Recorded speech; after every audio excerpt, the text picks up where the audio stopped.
প্রিয় দেশবাসী, আসসালামু আলাইকুম। আমি আরবি নার্সারি থেকে আপনাদেরকে শুভেচ্ছা ও স্বাগতম জানাচ্ছি। আমি আমার রূপালী বাগানে নিয়ে আসলাম। এই যে রূপালী চারাগুলো দেখেন, আমরূপালী এটাকে বলে। এই চারাগুলো দেশের প্রত্যন্ত অঞ্চলে আমরা কুরিয়ার সার্ভিসের মাধ্যমে যে যেখান থেকে অর্ডার করবেন আমরা সরবরাহ করব। এতে কোনো সমস্যা হবে না এবং কোনো প্রতারণার শিকার আপনারা হবেন না ইনশাল্লাহ। তো বলা বাহুল্য, প্রতারণার কথাটা বললাম, এখানে কোনো প্রতারণার সুযোগ নেই। কোথাও হয়েছেন কিনা এটা আমার জানা নেই, তবে আমার এখানে কোনো সুযোগ নেই।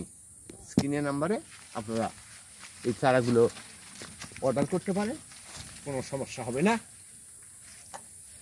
পৃথিবী সুখ ও শান্তি কামনা, আপনারাও শান্তি কামনা করবেন এবং দোয়া করবেন, আমরা যাতে সুন্দর ও ভালো থাকতে পারি, এই আশাবাদ ব্যক্ত করে আমি আমার বক্তব্য শেষ করছি। আসসালামু আলাইকুম।